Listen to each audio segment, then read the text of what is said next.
नमस्कार. गेल्या आठवड्यात समाज माध्यमात एक व्हिडिओ पाहिला. त्यात एक आई आपल्या 10 वर्षाच्या मुलाला घेऊन मुंबईच्या लोकल ट्रेनमध्ये प्रवास करत होती. त्या मुलाच्या हातात शाळेचं दप्तर होतं. ती महिला जो पॅसेज असतो ना ट्रेनमधला, आपण दरवाजापाशीचा जो पॅसेज, तिथे त्या मुलाला घेऊन उभी होती आणि ती त्याला मारत होती. ते पाहून इतर प्रवासी महिलांना खूप वाईट वाटलं आणि त्याने विचारलं, "का मारते आहेस?" तर ती आई म्हणाली, की "अभ्यास नाही करत आणि ह्याने केस पण कापले नाही आहेत, म्हणून मी याला मारते आहे." तर त्या प्रवासी इतर महिलांनी तिला समजवायचा प्रयत्न केला, पण ती काही ऐकत नव्हती. मग त्यातल्या काही जणींनी असं सांगितलं, की "तू जर याला मारण्याचं थांबवलं नाहीस, तर आम्ही पोलिसांना कळवू." त्यावर ती म्हणाली, की "हा माझा मुलगा आहे, मी काय ते बघून घेईन."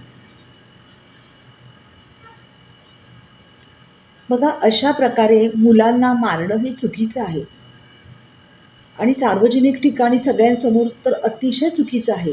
कारण मुलांना सुद्धा भावभावना असतात आणि अशा प्रकारे पब्लिक प्लेसमध्ये त्याला मारल्यामुळे त्याला अपमानास्पद वागणूक मिळाल्याने वाईट वाटू शकतं, अपमान वाटू शकतो आणि ह्या गोष्टीचा त्याच्या एकूणच व्यक्तिमत्त्वाच्या जडणघडणीवरती वाईट परिणाम होऊ शकतो.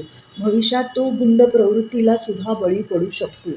म्हणून मुळात माझी तुम्हाला सगळ्यांना अशी विनंती आहे, की मुलांना मारू नका. बरं, मग जर ती बाई त्याची आई असेल, तर ती त्याचं वाईट तर चिंतणार नाही, चांगलंच चिंतणार ना. पण आपल्या मुलांचं चांगलं चिंतत असताना किंवा त्यांच्याविषयी काही चांगल्या भावना आपल्या मनात असतील, तरी त्या चांगल्या प्रकारेच व्यक्त व्हायला हव्या. तरच त्याचा पॉझिटिव्ह रिझल्ट आपल्याला मिळेल, हो की नाही? मग जर ती त्याची आई असेल, तर ती अशी का वाईट वागली असेल त्याच्याशी त्या क्षणी? मला तरी वाटतं, की ते तिचं तसं वागणं, तो मुलगा अभ्यास नाही करत, केस कापतो म्हणून त्याला मारणं, हे एक तात्कालिक कारण असू शकतं. बघा, समाजामध्ये ना स्त्रियांकडनं खूप सगळ्या अपेक्षा केल्या जातात. घरातल्यांच्या तिच्याकडनं खूप अपेक्षा असतात. ज्या ऑफिसमध्ये ती काम करते, त्या ऑफिसमधल्यांच्या पण तिच्याकडनं खूप अपेक्षा असतात आणि मुंबईसारख्या ठिकाणी प्रवास करणं अतिशय कठीण झालेलं आहे. हे तर आपल्याला माहितीच आहे. सतत सगळीकडे रस्ते खोदून ठेवले आहेत, रिक्षावाला यायला मागत नाही, ट्रेनमध्ये बसायला जागा नसते आणि स्त्रीला ह्या सगळ्या कष्टातून जात असताना तिच्या स्वतःच्या अशा शारीरिक पण मर्यादा असतात ना. महिन्यातनं काही दिवस जे तिच्यामध्ये हार्मोनल चेंजेस होत असतात, त्यालाही तिला सामोरं जावं लागत असतं, हो की नाही? तशा बऱ्याच बाह्य गोष्टी असतात. कितीतरी आंतरिक गोष्टीसुद्धा असतात. मग तिला असं वाटतं, की मी कुठेतरी कमी पडते आहे. मी हो ना, की मी या सगळ्या अपेक्षांना नाही पुरे पडू शकत.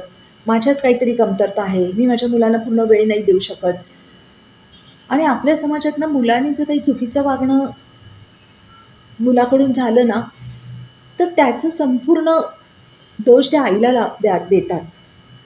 तूच शिस्त नाही लावली.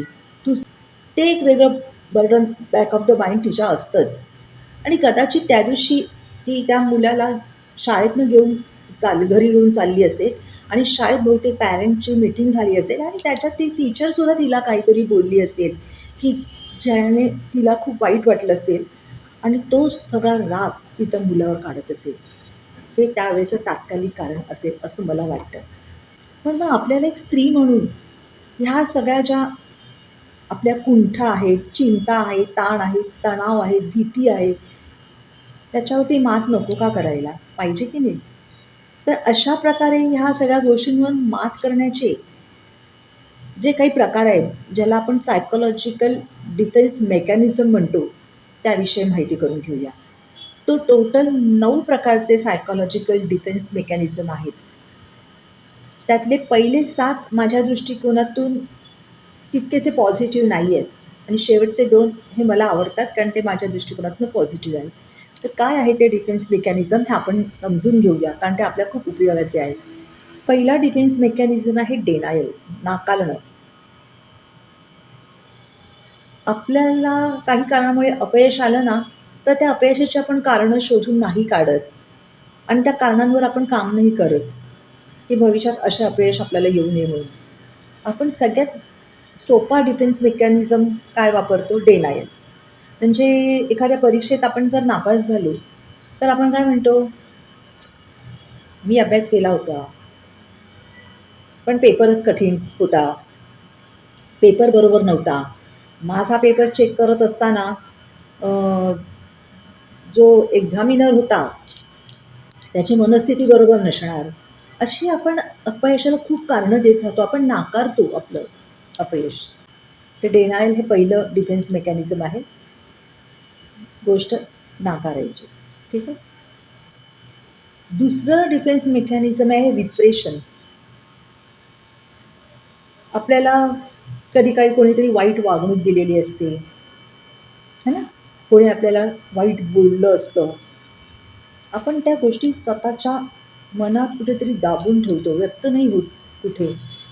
आणि मग मुलंही आपल्याला सॉफ्ट टार्गेट वाटतात, कारण ती आपली असतात. आपल्याला वाटतं ती आपल्या मालकीची आहे आणि आपण त्यांना सॉफ्ट टार्गेट म्हणून कुठेतरी त्या ठिकाणी आपल्या या सगळ्या भावनांना मोकळं करतो.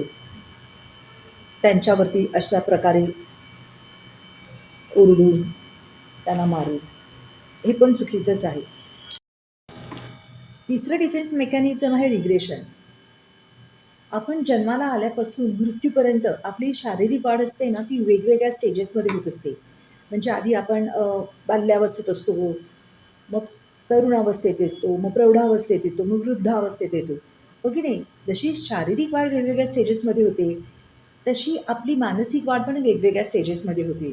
जसं ओरल स्टेज, अनाल स्टेज, फेलिक स्टेज, लेटन्सी स्टेज इत्यादी इत्यादी. आणि अपेक्षित हे असतं की त्या त्या व्यक्तीने त्या त्या मानसिक वाढीच्या टप्प्यामध्ये आपली मानसिक वाढ यशस्वीरित्या पूर्ण करून त्यातून बाहेर पडून दुसऱ्या टप्प्यात जाणं.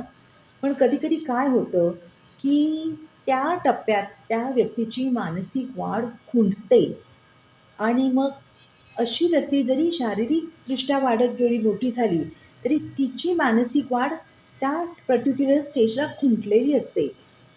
ज्याला टू फिक्सेट असं म्हणतात.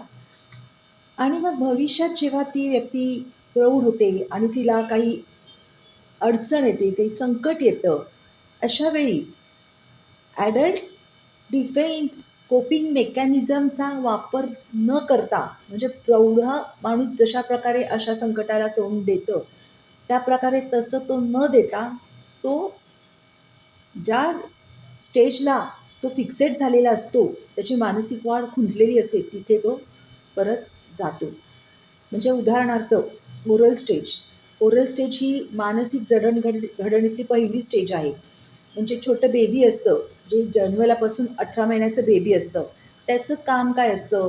ते सतत काहीतरी पितच असतं. पाणी पिणं, आईचं दूध पिणं, एखादी गोष्ट चावणं, चोखणं, स्तनपान करणं, हो की नाही? तर हेच त्याचं कार्यभाग असतो आणि त्याच्यातूनच त्याची मानसिक जडणघडण होत असते. पण जर काही कारणामुळे ह्या स्टेजला जर तो फिक्सेट झाला, त्याची भावनिक वाढ ह्या स्टेजला खुंटली, तर भविष्यात अशा व्यक्तीला काही असं खूप मोठं संकट आलं, तर तो ट्राय करतो ते संकटाला फेस करायचं आणि नाही जमलं तर तो परत ज्या ठिकाणी त्याची भावनिक वाढ खुंटली असते तिथे जातो, ओरल स्टेजला जातो. म्हणजे काय? तर तो सिगारेट प्यायला लागतो, तो दारू प्यायला लागतो अतिशय मोठ्या प्रमाणात. अशा प्रकारे रिग्रेशन हे सुद्धा डिफेन्स मेकॅनिझमचं, म्हणजे नाही झेपलं बाबा, संकट आलं, नाही झेपलं, कुठलं तरी असं व्यसनाच्या आहारी गेलो. ही एक डिफेन्स मेकॅनिझमची पद्धत आहे, पण माझ्या दृष्टिकोनाने ही चुकीचीच पद्धत आहे. नंतरचं डिफेन्स मेकॅनिझम आहे, डिफेन्स मेकॅनिझम आहे रिॲक्शन फॉर्मेशन. म्हणजे नेमकं उलट विचार करणं आणि उलट वागणं. म्हणजे बघा, आपल्याला आपला बॉस ऑफिसमध्ये खूप त्रास देत असेल आणि आपल्याला त्याचा खूप राग आलेला असेल, पण आपण तो दाखवत नाही. आपण काय करतो, त्याच्याशी अति गोड बोलायला जातो, अति चांगलं वागायला जातो. एक्सेस बिहेवियर म्हणतात त्याला. तर एक्सेस बिहेवियर हे सुद्धा एक डिफेन्स मेकॅनिझम आहे. नंतरचं डिफेन्स मेकॅनिझम आहे प्रोजेक्शन. म्हणजे आपल्याला नको असलेल्या, नकोशा वाटणाऱ्या भावभावना दुसऱ्यावरती लादणं. म्हणजे बघा, एखाद्या पुरुषाचं, लग्न झालेल्या पुरुषाचं बाहेर काहीतरी परस्त्रीबरोबर संबंध आहेत, अनैतिक आहेत ते, त्यालाही ते माहिती आहे. ती अपराधीपणाची भावना त्याच्याही मनात आहे. पण ते बाहेरून मिळणारं सुख पण त्याला हवं असं वाटतं. मग तो काय करतो, घरात जी त्याची पत्नी असते विनाकारण तिच्यावर आरडाओरडा करणं, आदळआपट करणं, तिच्या कामात चुका काढणं आणि स्वतः अशा प्रकारे चुकीचं वागत असून सुद्धा तो आपल्या पत्नीचा संशय घेतो की तिचं चारित्र्य चांगलं नाही वगैरे असं. तर ही पण डिफेन्स मेकॅनिझमची एक पद्धत आहे, प्रोजेक्शन. आपल्या नको असलेला भावभावना दुसऱ्यांवरती लादणं. नंतरचं डिफेन्स मेकॅनिझम आहे रॅशनलायझेशन. म्हणजे आपल्याकडनं काही चूक झाली असेल ना, तर ती मान्य नाही करायची.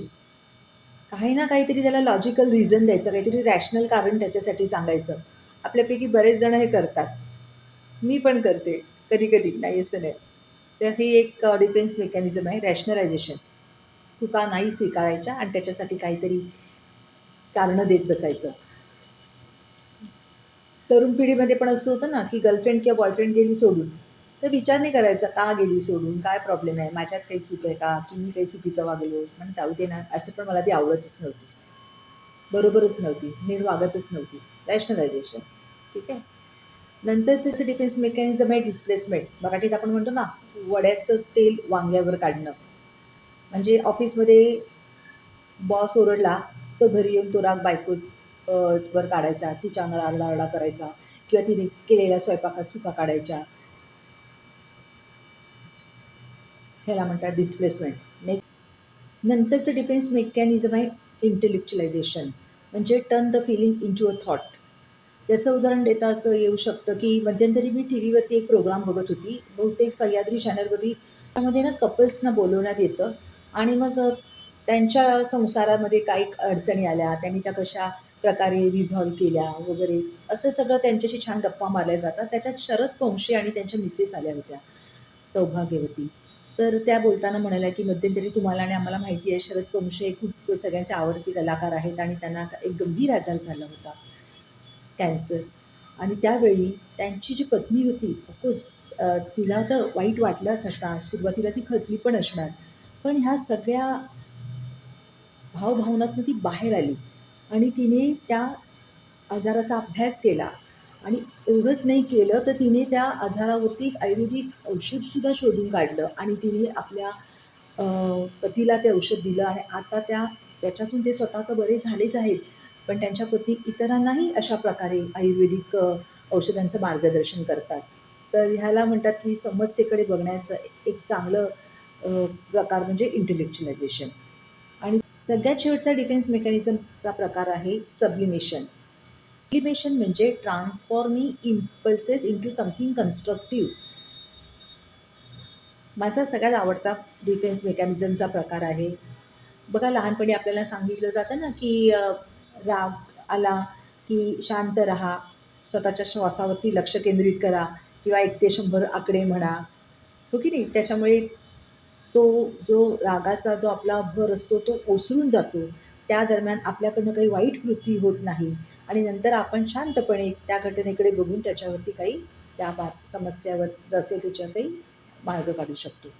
तर अशा प्रकारे मी तुम्हाला सायकॉलॉजिकली डिफेन्स मेकॅनिझमचे 9 प्रकार सांगितलेले आहे आणि माझी महिलांना विनंती आहे की अशा प्रकारे तुम्ही मुलांना मारू नका आणि थोडं थोडं का होईना स्वतःवर काम करत राहा, हो की नाही? आपल्या प्रत्येकात काही ना काहीतरी उणिवा असतातच, पण त्या उणिवांवरती मात करणं हे आपलं पहिलं काम आहे. धन्यवाद.